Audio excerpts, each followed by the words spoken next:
Respect is powerful. I don't even know how much more I have to say because my homies kind of said it all, although there are some things that I do kind of want to touch upon. So on the issue of the firefighter and the worker getting reprimanded, we need to understand that as a worker issue, right? We need to understand that a worker was showing solidarity and they got reprimanded as a worker using state mechanisms and because the state is their employer, and that's just unjust.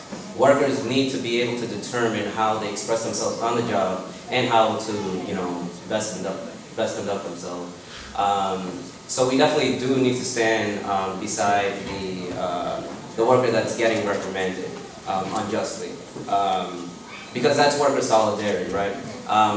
And in that solidarity, we also need to not fall into the divide of good protester, bad protester, right? Because that has taken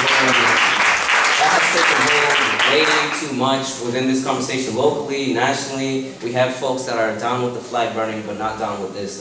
If you're down with this shit, you're down with this shit, right? And that doesn't mean that you need to be necessarily in agreement of everything, but if you are gonna be holding anything in critical accord, then hold it in critical accord, but don't shame the youth, don't shame community action. Because, and the necessity to keep that in mind is that divide, the state will use it to repress us. They will take those that are for, peaceful protest. They will take those that are for, more sanctioned ways.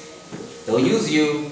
They'll put you in the state house. They'll put you on the city council. They'll put you in the nonprofit. They'll put you somewhere. They'll use you, right? And then they'll repress those that they deem as bad protesters. And then what the hell do we have, right? We don't have any power developed within that. We don't have any ways forward beyond that. So that may be a mishmash of many things to think about, but I really think that that's really key. Don't fall into the good protester, bad protester narrative.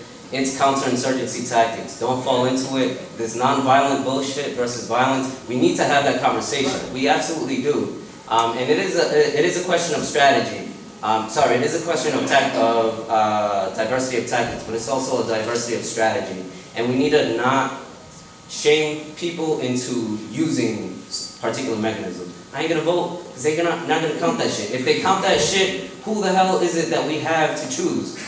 People that the corporations have chosen? Ray Watson can run. I'm not running. Nobody can represent me other than myself. And nobody can represent you other than yourself. When we come together and change these power dynamics so we don't need the politicians and so we don't need the police, that's what we need to focus on. We need to develop a new type of power that does not rely on the state and that does not rely on the police. And we have that power. And it isn't gonna come from not spending our money. It's gonna come from taking over the Walmarts. It's going to come from taking over the means of production and putting it into our hands. And that's what we need to do. We need to take power, we need to develop new power.